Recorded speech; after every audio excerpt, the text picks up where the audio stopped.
बिस्मिल्लाहिर्रहमानिर्रहीम अस्सलाम वालेकुम। आई एम ख्वाजा मोहसिन इनाम। स्टूडेंट्स, अल्लाह ताला से दुआ है कि आप खैरियत से हों। इस लेक्चर में हम सर्कल के बेसिक कंसेप्ट्स डिस्कस करने जा रहे हैं। आइए शुरू करते हैं।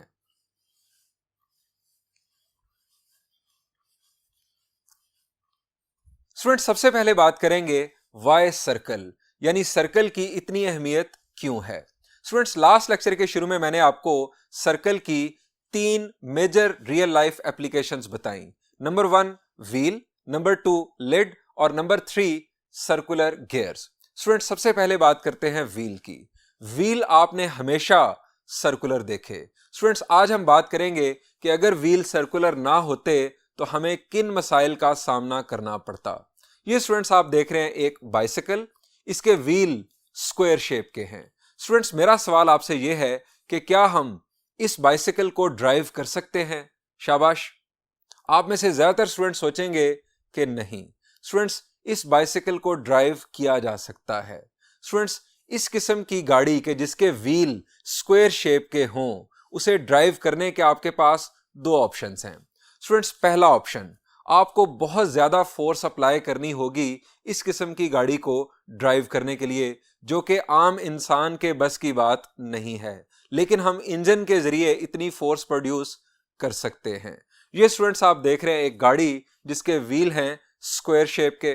अब स्टूडेंट्स, ये गाड़ी ड्राइव होने लगी है और ये गाड़ी चलना शुरू हो गई।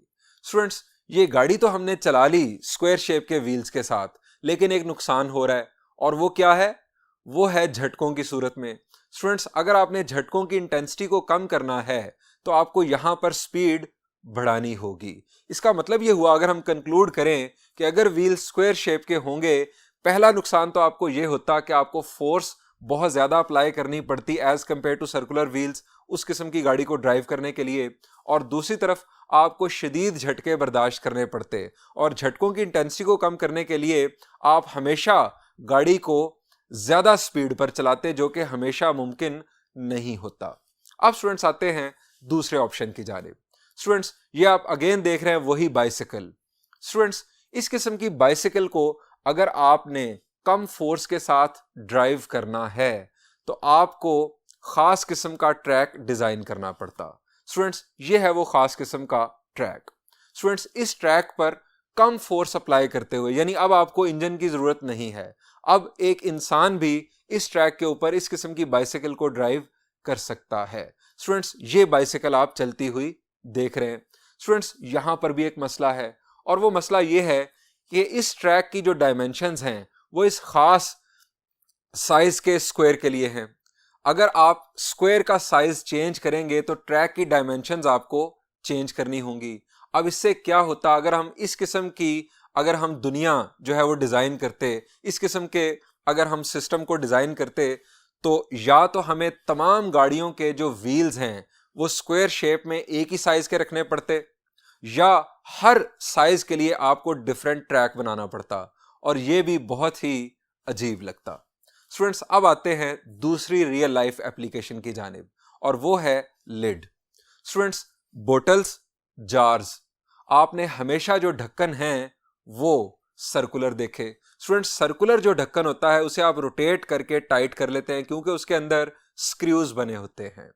स्टूडेंट्स, दूसरी किसी भी शेप में इस तरह रोटेट करके टाइट करने का फंक्शन बनाना पॉसिबल नहीं था। स्टूडेंट्स, एक और बड़ी जबरदस्त इसकी एप्लीकेशन है लिड के अंदर ही, और वो ये है कि आपने सेवरेज होल्स देखे हैं बहुत ज्यादा, जो जमीन पर बने होते हैं, घरों के अंदर भी बने होते हैं। स्टूडेंट्स, उनके ढक्कन हमेशा सर्कुलर होते हैं। मैं ये कहूंगा कि अगर आपने स्क्वायर शेप में या रेक्टेंगुलर शेप में कहीं ढक्कन देखा है तो वो ब्लंडर है। अब वो किस वजह से ब्लंडर है ये आपको एक्सप्लेन करता हूं। स्टूडेंट्स, ये आप एक देख रहे हैं स्क्वायर शेप का ढक्कन। स्टूडेंट्स, स्क्वायर शेप में आप जानते हैं कि दोनों साइड्स का आपस में जो एंगल बनता है वो बनता है 90 डिग्रीज। अगर आप यहां पर एक डायगोनल ड्रॉ कर दें तो स्टूडेंट्स ये एक बन गई राइट ट्राइंगल। राइट ट्राइंगल में ये जो डायगोनल है ये हाइपोटेन्यूज का रोल प्ले कर रहा है। स्टूडेंट्स, राइट ट्राइंगल की प्रॉपर्टीज की बेस पर आप जानते होंगे कि हाइपोटेन्यूज की लेंथ परपेंडिकुलर से भी ज्यादा होती है और बेस से भी ज्यादा होती है। स्टूडेंट्स, आप इस ढक्कन को उठाएं, इसे खड़े रुख पर लाएं और देन इसे अलाइन करें इस डायगोनल के हिसाब से, और ये ढक्कन हमने होल के अंदर फेंक दिया। स्टूडेंट्स, ये नुकसान है आपको ढक्कन सर्कुलर ना बनाने का। सर्कुलर ढक्कन को आप चाहते हुए भी होल के अंदर नहीं फेंक सकते क्योंकि डायमीटर कांस्टेंट होता है। स्टूडेंट्स, अगर ढक्कन सर्कल के अलावा, सर्कुलर शेप के अलावा आप किसी भी शेप में बनाएंगे तो ये मुमकिन होगा एक्सीडेंटली या इंटेंशनली कि आप उस ढक्कन को होल्स के अंदर फेंकते रहें। यह भी बहुत ज्यादा लॉस होता। अब स्टूडेंट्स आते हैं तीसरी रियल लाइफ एप्लीकेशन की जानिब। स्टूडेंट्स, इसकी भी बहुत ज्यादा वैल्यू है। स्टूडेंट्स, तीसरी रियल लाइफ एप्लीकेशन मैंने आपको बताई थी सर्कुलर गियर्स। स्टूडेंट्स, आप कोई भी मैकेनिकल मशीन देखें दुनिया में, आप कोई छोटे से छोटा टॉय खोल कर देखें, आप कोई बड़ी से बड़ी मशीन खोल कर देखें, जिसके अंदर भी, जिस मशीन के अंदर भी मूवमेंट इन्वॉल्व होगी, आपको वहां सर्कुलर गियर्स जरूर नजर आएंगे। सर्कुलर गियर्स के बुनियादी तौर पर दो फंक्शंस होते हैं, एक तो रोटेशनल मूवमेंट को ट्रांसफर करना और एक रोटेशनल स्पीड को बढ़ाना या कम करना।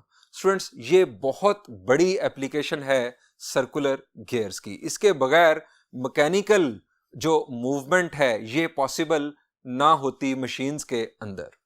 अब स्टूडेंट्स, हम आते हैं सर्कल को डिफाइन करने की जानिब। स्टूडेंट्स, सर्कल की डेफिनेशन को समझने के लिए मेरा आपसे सवाल यह है कि अगर मैं आपसे कहूं कि सर्कल ड्रॉ करना है, आप किस टेक्निक को यूज करते हुए सर्कल ड्रॉ करेंगे? एक सर्टेन साइज का सर्कल ड्रॉ करना है, मैं आपसे ड्रॉ करने के लिए कहता हूं तो आप क्या करेंगे?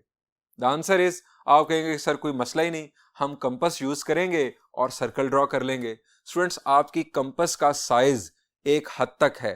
अगर मैं आपसे कहूं कि 10 मीटर रेडियस का सर्कल ड्रॉ करना है, 20 मीटर रेडियस का सर्कल ड्रॉ करना है, 100 मीटर रेडियस का सर्कल ड्रॉ करना है, तो इस किस्म की कंपास, इस साइज की कंपास क्या पॉसिबल है?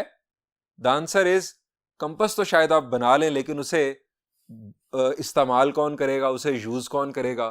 स्टूडेंट्स, ये टेक्निक पेपर के ऊपर सर्कल ड्रॉ करने के लिए ठीक है, यानी कंपास जो टूल है ये पेपर पर सर्कल ड्रॉ करने के लिए ठीक है, लेकिन अगर आपने बड़े साइज का सर्कल बनाना हो तो फिर कंपास को आप यूज नहीं कर सकते। स्टूडेंट्स, जरा सोचें कि किस तरह से आप सर्कल ड्रॉ कर सकते हैं, परफेक्ट सर्कल। चले मैं आपको बताता हूं। स्टूडेंट्स, जिस रेडियस का आपको सर्कल ड्रॉ करना है, आप उस लेंथ की रोप ले लें, उस रोप को उस पॉइंट पर फिक्स कर दें कि जहां पर आप उस सर्कल का सेंटर बनाना चाहते हैं। ये हमने इस रोप को एक पॉइंट पर फिक्स कर दिया, हम चाहते हैं कि यहां पर इसका सेंटर हो। अब स्टूडेंट्स, इस रोप को फुली टाइट करें। इसके दूसरे एंड पर आप, अगर आप पेपर पर हैं फर्ज करें, तो आप दूसरी साइड पर कोई मार्कर अटैच कर दें, और अगर आप ग्राउंड में हैं तो कोई स्क्रैचिंग टूल जो है वो दूसरी साइड पर अटैच कर दें। अब इस रोप को फुली टाइट रखते हुए आप इस सेंटर के गिर्द घूमना शुरू कर दें, और ये स्टूडेंट्स बन गया एक परफेक्ट सर्कल। आप अगर सर्कल का रेडियस चेंज करना चाहते हैं तो आप रोप की लेंथ को चेंज कर दें, और अगर सेंटर चेंज करना चाहते हैं तो इस फिक्स पॉइंट की जगह बदल दें। आप किसी भी किस्म का, किसी भी साइज का सर्कल ड्रॉ कर सकते हैं। स्टूडेंट्स, इसी मेथड, ये जो मैंने मेथड यूज किया सर्कल को ड्रॉ करने के लिए, इसके अंदर ही सर्कल की बेसिक डेफिनेशन छुपी हुई है, और वो बेसिक डेफिनेशन कुछ इस तरह से है। The set of all the points which are equidistant from a fixed point is called a circle. The fixed point is called center, and the fixed distance, that is distance between any point of the circle to the center of the circle, is called radius. Students, अगर हम radius को r से denote करें, centre को c से denote करें, और p एक आर्बिट्रेरी पॉइंट हो ऑन द सर्कल और उसके कोऑर्डिनेट्स हो x, y, तो स्टूडेंट्स सेट बिल्डर नोटेशन के मुताबिक सर्कल को इस तरह से लिखा जाता है। ये स्टूडेंट्स सेट बिल्डर नोटेशन के मुताबिक सर्कल की डेफिनेशन। स्टूडेंट्स, इसी बेसिक डेफिनेशन को बेस बनाकर सर्कल की स्टैंडर्ड इक्वेशन ड्राइव की जाती है। आइए सर्कल की स्टैंडर्ड इक्वेशन ड्राइव करते हैं।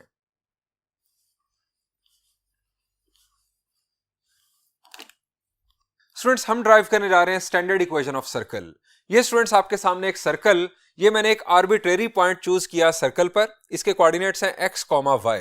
स्टूडेंट्स, किसी भी आर्बिट्रेरी पॉइंट से सेंटर तक का जो डिस्टेंस होगा वो आप जानते हैं बाय डेफिनेशन रेडियस के इक्वल होगा। सेंटर को हम डिनोट कर रहे हैं सी से। स्टूडेंट्स हम लेट करते हैं कि सी के जो कोऑर्डिनेट्स हैं वो है h, k।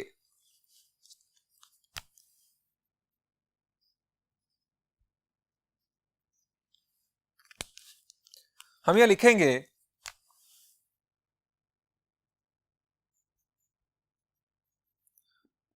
referred to diagram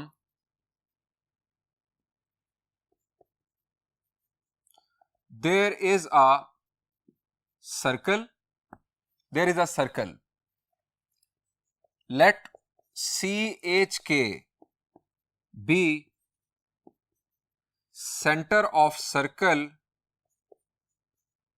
and R be the radius. Further let Px, y be any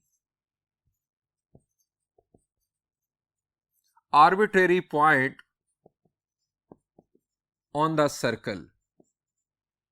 Then by definition of circle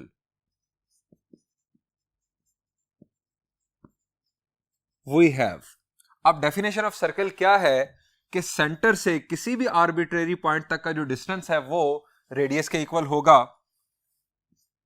CP line segment distance is equal to radius. अब students centre से point P तक का हम distance मालूम करते हैं। हम use करते हैं यहां पर डिस्टेंस फार्मूला। अब डिस्टेंस फार्मूला का कंसेप्ट क्या है? आपको दो पॉइंट्स के दरमियान डिस्टेंस मालूम करना हो तो कंसेप्ट क्या है जी? Square root of difference of abscissas का square plus difference of ordinates का स्क्वायर। हम यहां लिखेंगे x minus h whole square, in fact square root of x minus h whole square plus y minus k difference of ordinates whole square is equal to r। अब students इस square root को cancel कर लेते हैं और हमारे पास एक simple equation आ जाएगी, that will be standard equation of circle. Squaring both sides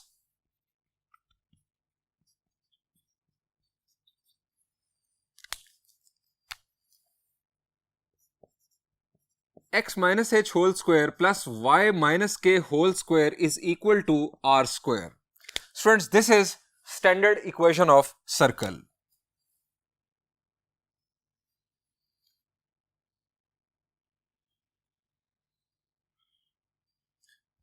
is standard equation of circle। Students ये हमारे पास आ गई standard equation of circle. Students अगर आपको किसी सर्कल के सेंटर के कोऑर्डिनेट्स गिवन हो और उसके साथ उसका रेडियस गिवन हो तो आप इस स्टैंडर्ड फॉर्म को यूज करते हुए उस सर्कल की इक्वेशन लिख सकते हैं। आपको सिर्फ करना क्या है, सेंटर के कोऑर्डिनेट्स होते हैं h, k। आपको सेंटर के कोऑर्डिनेट्स h और k की जगह पर पुट करने हैं और r की जगह पर आपको पुट करना है रेडियस। आपके पास उस मखसूस सर्कल की इक्वेशन आ जाएगी। ये हम फायदा उठाएंगे इस स्टैंडर्ड इक्वेशन ऑफ सर्कल का एक्सरसाइज 6.1 के अंदर। अब स्टूडेंट्स कुछ इंपॉर्टेंट पॉइंट्स जो हैं वो हम डिस्कस करते हैं जो कि आपको याद रखने हैं एमसीक्यूज के लिए।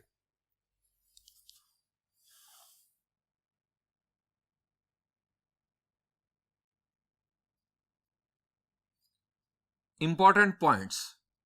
Number 1, if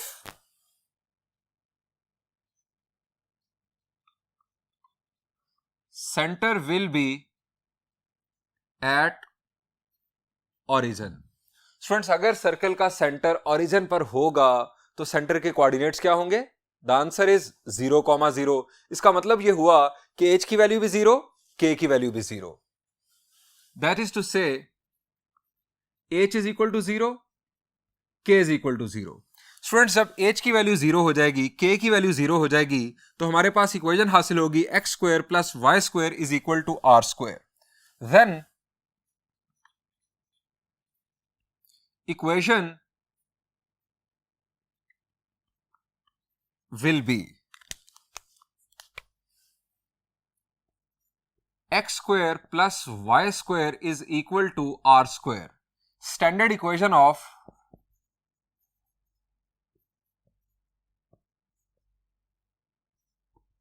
circle centered at origin. Number 2, if r will be 0, students अगर रेडियस 0 हो जाए तो स्टूडेंट्स ऐसे सर्कल को हम नाम देते हैं पॉइंट सर्कल का. then equation will be x minus h whole square plus y minus k whole square is equal to 0. This is a point circle centered at h, k. ये students हमारे पास आ गई पॉइंट सर्कल की standard equation. इसका centre है h, k पर. Students अगर अगेन h की वैल्यू 0 हो जाए, k की वैल्यू 0 हो जाए, यानी सेंटर जो है वो ओरिजिन पर आ जाए, तो point circle centred at origin की equation x square plus y square is equal to 0 होगी. Number 3 point, if r is equal to 0, h is equal to 0, k is equal to 0, then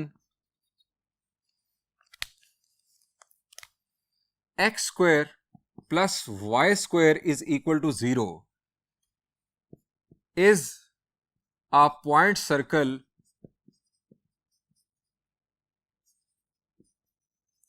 centered at origin.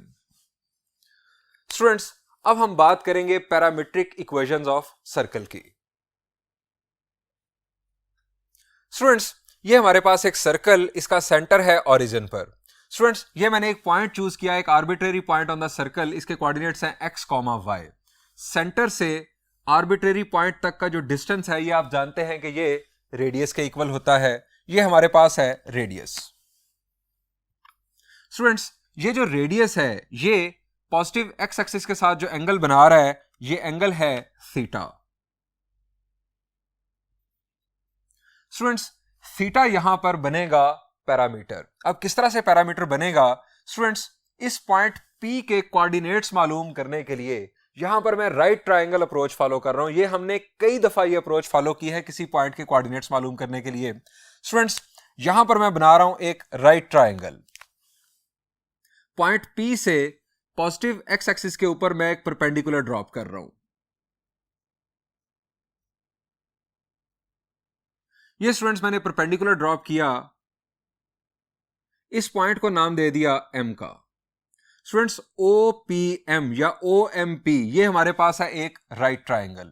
अब students इस right triangle में ये जो base है, base की value हमारे पास होगी x और जो परपेंडिकुलर है इसकी वैल्यू होगी y. स्टूडेंट्स हमें इस राइट ट्रायंगल की बेस की लेंथ चाहिए जो कि x कोऑर्डिनेट होगा इस पॉइंट का, और हमें परपेंडिकुलर की लेंथ चाहिए जो कि y कोऑर्डिनेट होगा इस पॉइंट का. हम यहां लिखते हैं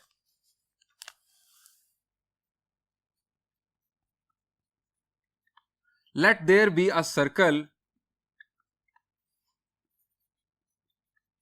centered at origin.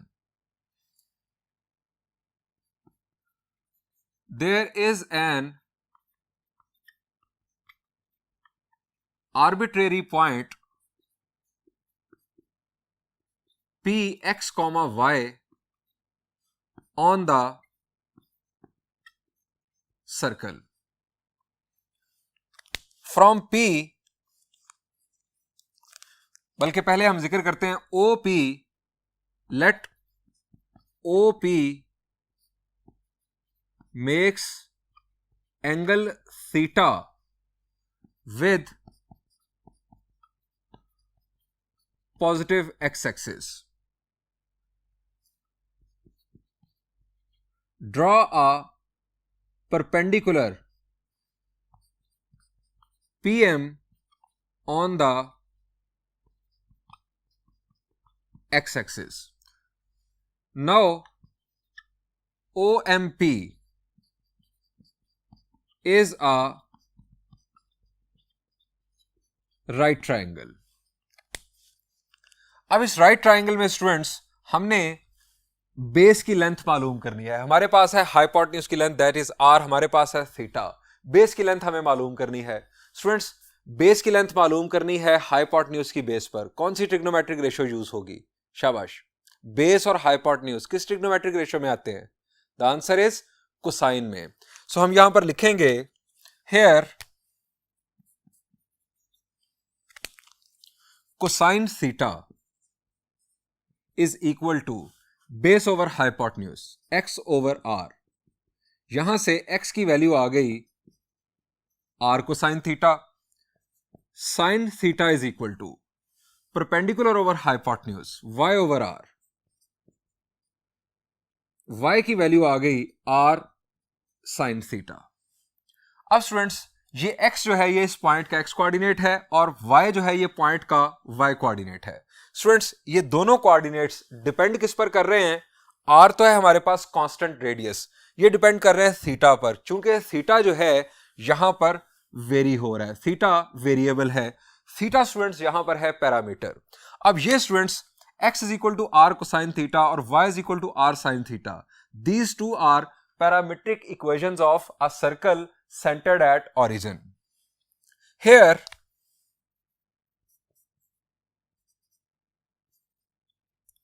coordinates of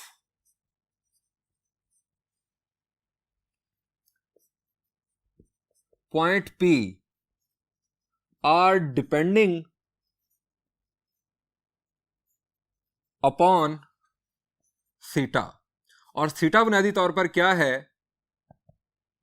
theta की वैल्यू ग्रेटर देन और equal to 0 but less than 2 pi. Here theta is parameter, hence x की जगह पर मैं लिख रहा हूं x की वैल्यू r कोसाइन थीटा और y की जगह पर y की value r sine theta. are parametric coordinates and x is equal to r cosine theta, y is equal to r sin theta are parametric equations of circle centred at origin. ये students हमारे पास centered at origin circle के लिए parametric coordinates आ गए और ये आ गई parametric equation ऐसे सर्कल के लिए कि जिसका सेंटर ऑरिजिन पर होगा। स्टूडेंट्स अगर जनरली स्पीकिंग सेंटर जो है वो h, k पर हो तो उस सूरत में पैरामीट्रिक कोऑर्डिनेट्स और पैरामीट्रिक इक्वेशंस में क्या चेंज आएगा वो आपके साथ शेयर करता हूं।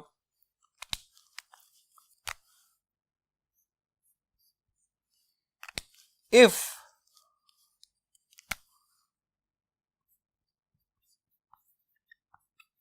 center will be at h, k, then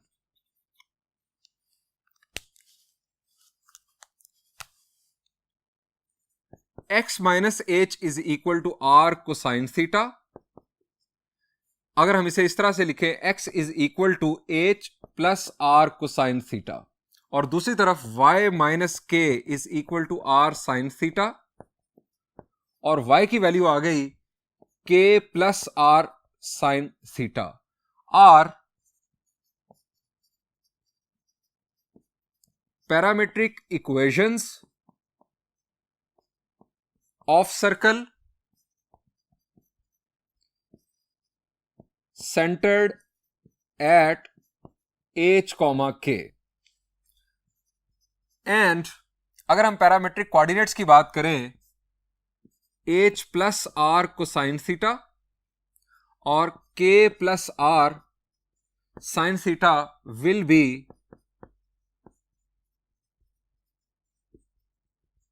parametric coordinates of this circle. Students, ये हमने पैरामीट्रिक इक्वेशंस और parametric coordinates of circle discuss कर लिए। स्टूडेंट्स, आइए अब बढ़ते हैं जनरल इक्वेशन ऑफ सर्कल की जानिब।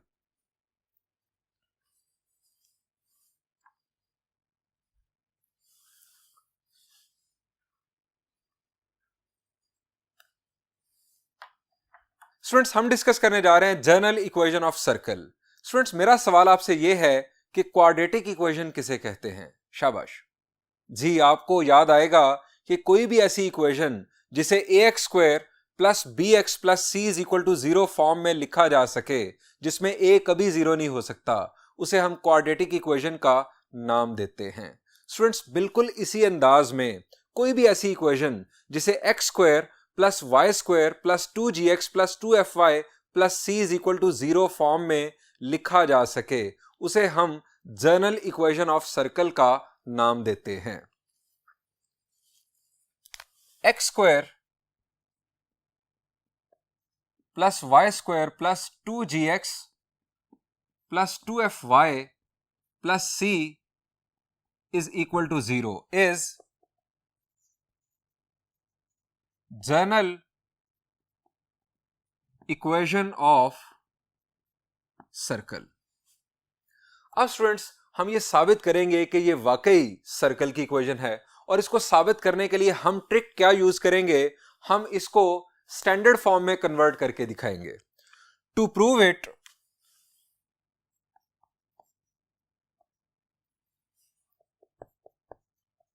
We will convert it into standard form of equation of circle।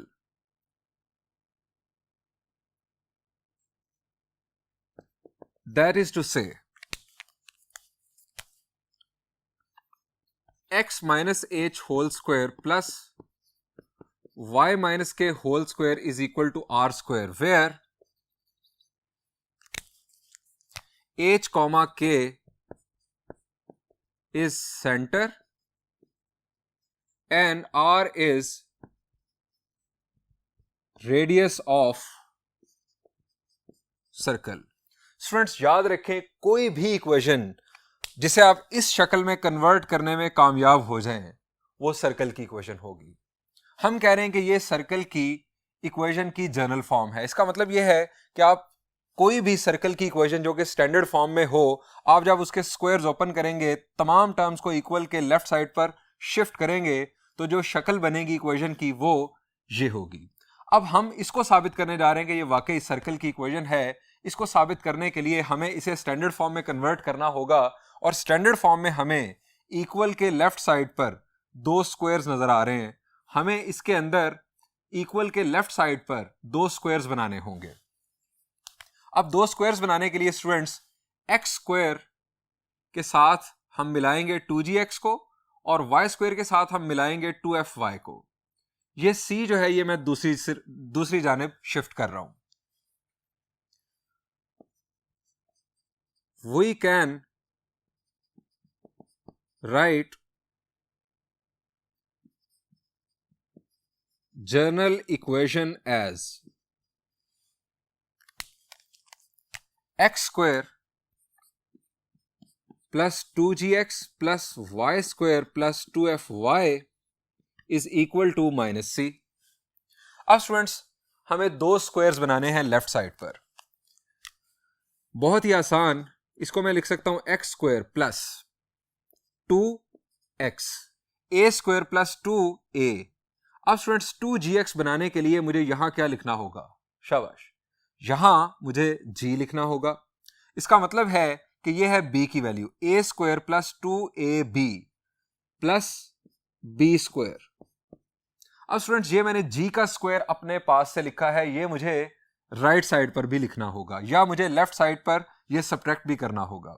अब इसी तरह से y स्क्वायर प्लस 2fy को मैं लिख सकता हूं y square plus 2 into y, अब 2fy बनाने के लिए यहां आ जाएगा f प्लस एफ स्क्वायर। अब स्टूडेंट्स ये जी स्क्वायर और ये एफ स्क्वायर मैंने लेफ्ट साइड पर ऐड किया, ये मुझे राइट साइड पर भी ऐड करना होगा। राइट साइड में लिख रहा हूं g square plus f square minus c. अब स्टूडेंट्स यहां से लेकर यहां तक ये कौन सा स्क्वायर है? शाबाश, एक्स प्लस जी का होल स्क्वायर। और यहां से लेकर यहां तक ये है एफ प्लस वाई का होल स्क्वायर। स्टूडेंट्स यहां से हमें मिला x plus g whole square,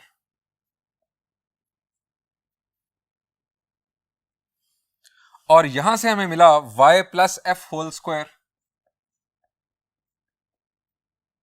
is equal to g square plus f square minus c.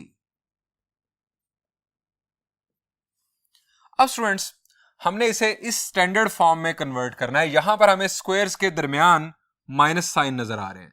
अब स्टूडेंट्स यहां पर हमें माइनस साइन बनाने हैं, राइट साइड पर भी हमें स्क्वायर बनाना है। स्टूडेंट्स माइनस साइन बनाना तो बहुत आसान, हम इसे लिख सकते हैं x minus minus g whole square plus y minus minus f whole square is equal to. अब स्टूडेंट्स इसे हमने बनाना है आर स्क्वायर, यहां पर हमें स्क्वायर बनाना है। अब स्टूडेंट्स स्क्वायर बनाने के लिए बहुत ही आसान, आप स्क्वायर रूट ले लें और उसके ऊपर लगा दें square. G square plus f square minus c square root, इसका ले दिया हमने स्क्वायर। अब स्टूडेंट्स ये स्क्वायर और स्क्वायर रूट कैंसिल होगा, हमारे पास यही चीज वापस आ जाएगी। ये हमारे पास बन गया x minus h whole square plus y minus k whole square is equal to r square. सो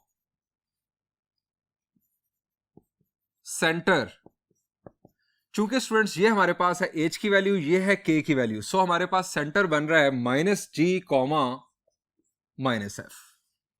इस तरह से हमारे पास बन रहा है radius r, that is square root of g square plus f square minus c. Students अगर आपको सर्कल की इक्वेशन जनरल फॉर्म में गिवन हो तो आप इन दो फार्मूलाज को यूज करते हुए उसका सेंटर और रेडियस मालूम कर सकते हैं। मैं आपको छोटी सी एग्जांपल देता हूं।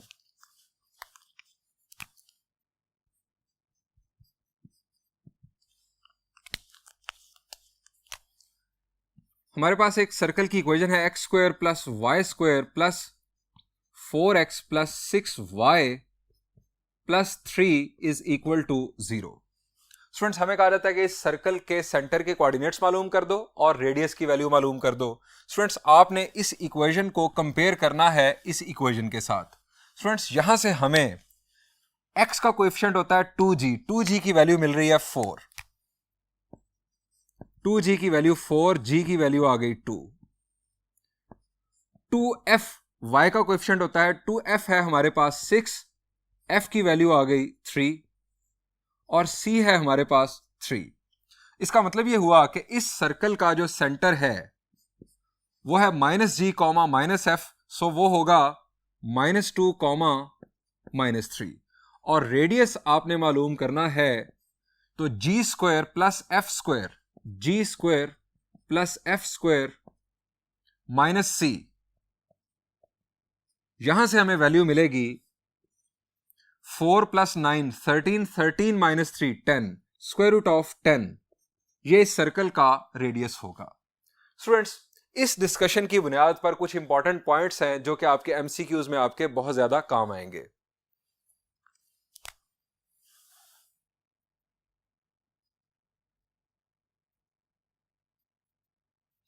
इंपॉर्टेंट पॉइंट्स, नंबर 1, स्टूडेंट्स अगर g की वैल्यू 0 हो जाए, f की वैल्यू 0 हो जाए तो इसका मतलब यह है कि सेंटर आ जाएगा हमारा ओरिजिन पर। If g is equal to 0, f is equal to 0, then center will be at origin। Students g और f की वैल्यू 0 होने से मुराद क्या है? सर्कल की इक्वेशन में x वाली टर्म भी नहीं होगी, y वाली टर्म भी नहीं होगी, x स्क्वायर वाली टर्म होगी, y स्क्वायर वाली टर्म होगी, कांस्टेंट हो ना हो, x वाली टर्म और y वाली टर्म अगर ये दोनों एलिमिनेट हो जाए तो ऐसे सर्कल का सेंटर ओरिजिन पर होगा। नंबर 2, स्टूडेंट्स रेडियस के अंदर g भी है, f भी है और c भी है। g 0 हो जाए, f 0 हो जाए और c भी 0 हो जाए तो रेडियस 0 हो जाएगा। If g is equal to 0, f is equal to 0, c is equal to 0, then it will be a point circle. Number 3, if students number 3 पर अगर हमारे पास f की वैल्यू 0 हो जाए, f की वैल्यू 0 होने से मुराद ये है कि y वाली टर्म एलिमिनेट हो जाए। If f is equal to 0 then centre will be at x axis. ऐसे सर्कल का सेंटर x एक्सिस पर होगा जिसमें y वाली टर्म मौजूद नहीं होगी, जिसकी इक्वेशन में y वाली टर्म मौजूद नहीं होगी। Number 4, if g will be 0 then center will be at y axis। अगर सर्कल की इक्वेशन में g हमारे पास कोएफिशिएंट होता है x का कोएफिशिएंट होता है 2g, जब g 0 हो गया तो x वाली टर्म एलिमिनेट हो गई। अगर x वाली टर्म किसी इक्वेशन में मौजूद नहीं होगी तो उस सूरत में उस सर्कल का जो सेंटर है वो y एक्सिस पर होगा। Number 5, if c will be 0 then circle will pass through origin। अगर किसी सर्कल की इक्वेशन में कांस्टेंट की वैल्यू 0 हो तो स्टूडेंट्स याद रखें वो सर्कल डेफिनेटली ओरिजिन से पास करेगा। नंबर 6, स्टूडेंट्स रेडियस के अंदर हमारे पास इन्वॉल्व है स्क्वायर रूट। स्टूडेंट्स आप जानते हैं कि नेगेटिव नंबर का स्क्वायर रूट एक कॉम्प्लेक्स नंबर आ जाता है। अगर हमारे पास g square plus f square minus c की वैल्यू नेगेटिव आ गई तो इसका मतलब ये होगा कि रेडियस होगा complex number. Complex number radius आने का मतलब यह है कि सर्कल इमेजिनरी होगा। G square plus f square minus c की वैल्यू नॉन नेगेटिव होनी चाहिए। अगर वैल्यू 0 होगी तो हमारे पास पॉइंट सर्कल हासिल होगा और अगर वैल्यू पॉजिटिव होगी तो हमारे पास रियल सर्कल हासिल होगा जिसका रेडियस नॉन जीरो होगा। नंबर 6, इफ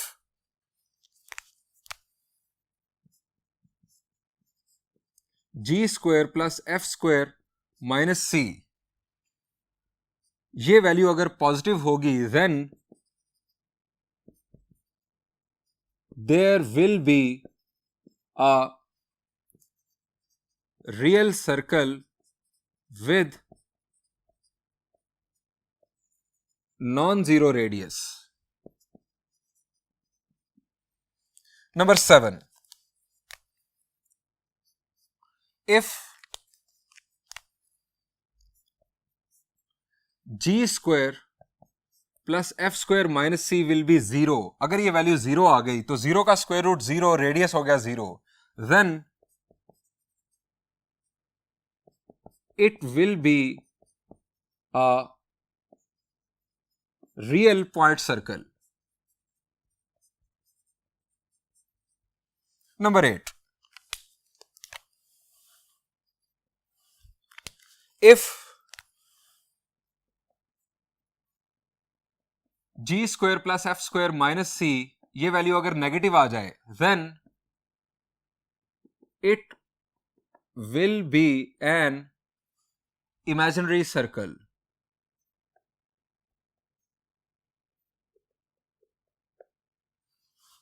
स्टूडेंट्स इन पॉइंट्स को याद रखिएगा।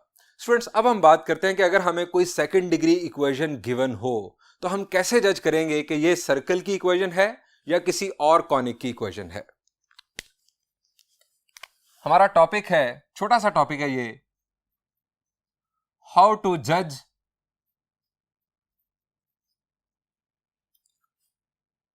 that a second degree equation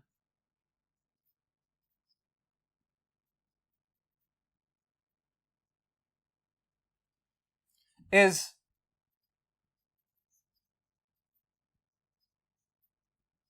representing a circle. How to judge that a second degree equation is representing a circle? Students, most general form of second degree equation होती है हमारे पास, मैं आपको लिखकर दिखाता हूं, ax square plus 2hxy plus by square plus 2gx plus 2fy plus c is equal to 0, where a, h and b are not simultaneously 0.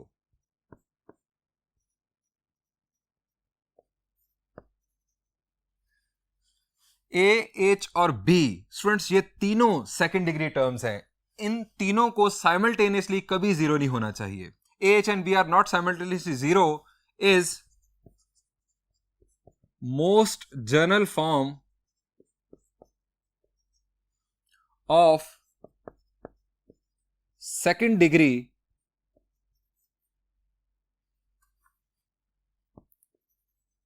equation in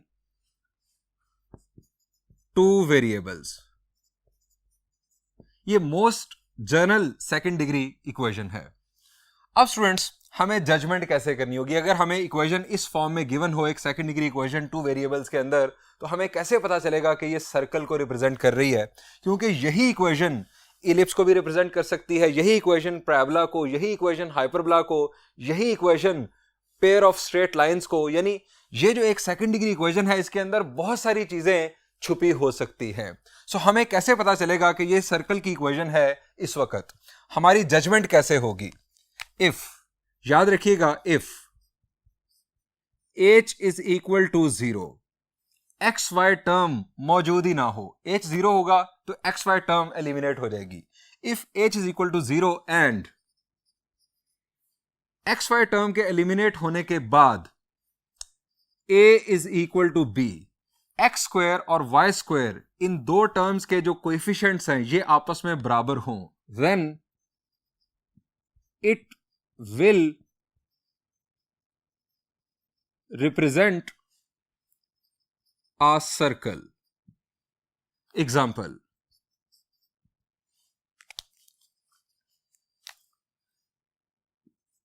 three x square plus 3y square plus 4y minus 6x plus 7 is equal to 0. Students, ये एक second degree equation है two variables के अंदर. क्या इसमें x y term मौजूद है? The answer is no. X square और वाई स्क्वायर के कोएफिशिएंट्स आपस में बराबर हैं. सो ये जो इक्वेशन है ये एक सर्कल की इक्वेशन है. स्टूडेंट्स, इस लेक्चर में हमने जितने कंसेप्ट्स डिस्कस किए उनको अच्छी तरह से समझ लीजिएगा, याद कर लीजिएगा. हम नेक्स्ट लेक्चर से इंशाल्लाह एक्सरसाइज 6.1 के प्रॉब्लम्स का सॉल्यूशन स्टार्ट करेंगे. Thank you and Allah Hafiz.